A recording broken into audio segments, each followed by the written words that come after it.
Film की शुरुआत होती है आयरिस नाम की एक महिला से जो अपने बेटे की मौत से पूरी तरह टूट चुकी है। आयरिस का बेटा जिसका नाम माटेओ था, कुछ दिनों पहले पार्क में एक चट्टान से गिरने से उसकी मौत हो गई थी। इसी हादसे ने आयरिस के जीवन को पूरी तरह बर्बाद कर दिया। वो गहरे डिप्रेशन से गुजर रही है और अपने बेटे के बिना जीने का कोई कारण नहीं ढूंढ पा रही। इसी टेंशन में आयरिस सुबह उठती है और अपने बच्चे का खिलौना लेकर अपनी पति की नजरों से बचती हुई उसी जगह पहुंच जाती है जहां उसका बेटा मारा गया था। आयरिस उसी चट्टान से कूदकर अपनी जान देने का फैसला करती है। वो नीचे कूदने ही वाली थी कि तभी वहां एक अनजान आदमी आकर उसे रोक देता है, जो खुद को रिचर्ड बताता है। रिचर्ड बताता है कि मैंने आपके बेटे का मेमोरियल देखा, इसलिए मैं आपके पास चला आया। लेकिन आयरिस इस बारे में कुछ भी बात करने से मना कर देती है। रिचर्ड बताता है कि कुछ दिनों पहले एक कार एक्सीडेंट में उसकी वाइफ की मौत हो गई, जिसे सुन आयरिस इमोशनल हो जाती है और रिचर्ड को अपने बेटे के बारे में बताने लगती है। थोड़ी देर बातचीत करने के बाद रिचर्ड वापस जाने लगता है। रिचर्ड की कहानी सुनकर आयरिस अपना मन बदल लेती है और रिचर्ड का पीछा करते हुए उनकी खड़ी कारों की तरफ जाने लगती है। आयरिस ये देख हैरान होती है कि रिचर्ड अपने साथ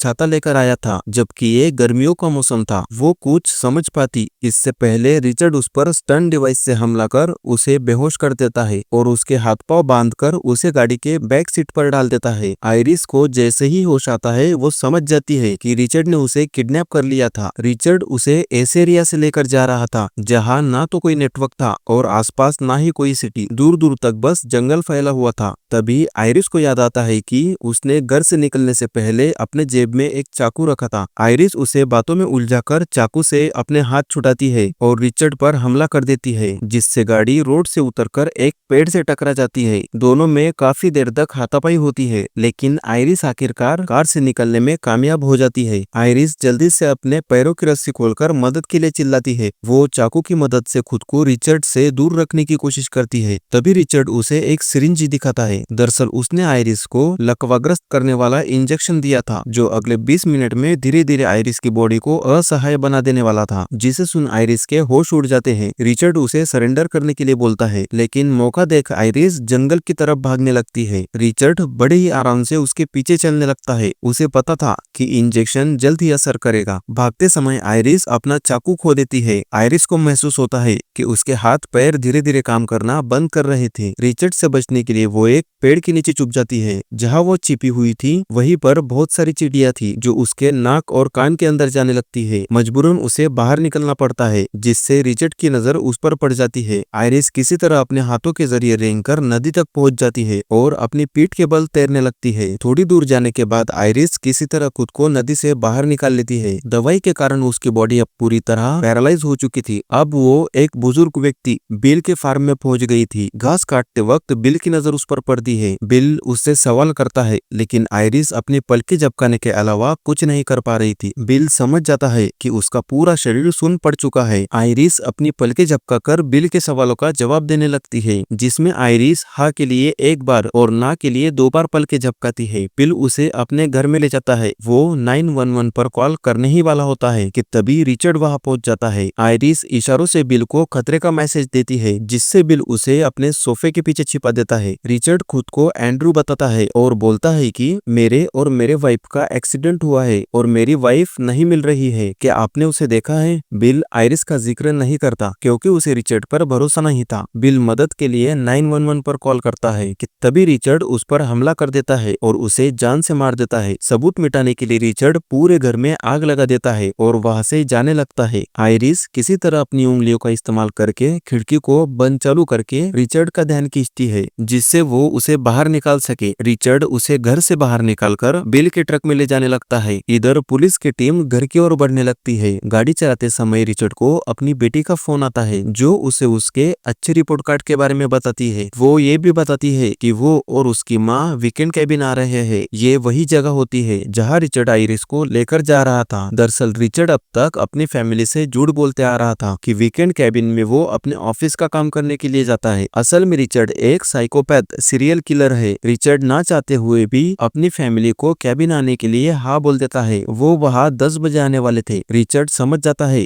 कि चीजें उसकी प्लान के हिसाब से नहीं हो रही थी। रिचर्ड गाड़ी में फ्यूल भरने के लिए एक स्टेशन पर रुकता है। दवाई का असर अब धीरे धीरे कम हो रहा था। वहाँ आयरिस लोगों का ध्यान अपनी तरफ खींचने का प्रयास करती है, लेकिन कोई फायदा नहीं होता। रिचर्ड अपनी गाड़ी को वापस ले जाने के लिए एक्सीडेंट वाली जगह पे पहुंचता है। तभी एक पुलिस वाला वहां पहुंचता है। पुलिस देख रिचर्ड कहानी बनाने लगता है कि गाड़ी में बैठी औरत उसकी पत्नी है जिसने सुबह सुबह दारू पी रखी है और इसी नशे में उससे ये एक्सीडेंट हो गया। रिचर्ड की बातें सुन पुलिस को कुछ गड़बड़ लगती है। पुलिस आयरिस से बात करने के लिए उसके पास आती है कि तभी रिचर्ड पुलिस पर हमला कर उसे जान से मार देता है और उसे गाड़ी में डालकर उसे गाड़ी के साथ जला देता है। अब उसका रोड से जाना खतरे से खाली नहीं था। वो कभी भी पुलिस के हाथ लग सकता था, इसलिए वो आयरिस को एक झील पर ले जाता है जहां उसने पहले मारे हुए लोगों को फेंका था। आयरिस अब काफी हद तक दवाई के नशे से बाहर आ चुकी थी। रिचर्ड उसे एक नाव से झील के बीच ले जाने लगता है। आयरिस समझ गई थी कि अगर अब उसने कुछ नहीं किया तो उसकी जान पक्की जाने वाली थी। वो रिचर्ड को अपने बेटे की आखिरी निशानी बोट को उसकी जेब से बाहर निकालने के लिए बोलती है। दरअसल ये आयरिस की एक चाल थी। रिचर्ड जैसे ही उसके पॉकेट से बोट को बाहर निकालने की कोशिश करता है, आयरिस उसके बेल्ट में रखा चाकू निकालकर सीधा उसके गर्दन में घुसा देती है, जिससे रिचर्ड घायल होकर पानी में गिर जाता है। वो वापस नाव पर चढ़ने की कोशिश करता है, तभी आयरिस वहां पड़ी गन से उसे गोली मार देती है। वो एक साथ बहुत सारी गोलियां फायर करती है, जिससे नाव में छेद होकर नाव डूबने लगती है, लेकिन आयरिस किसी तरह सतह पर आने में कामयाब हो जाती है। रिचर्ड जो पूरी तरह घायल था, तैरते हुए थोड़ी ही दूर किनारे तक आ जाता है। आयरिस उसके अंदर जीने की इच्छा फिर से जगाने के लिए उसका शुक्रिया अदा करती है और उसे उसी हाल में मरने के लिए छोड़कर वहां से चली जाती है और कहानी यहीं पर समाप्त हो जाती है।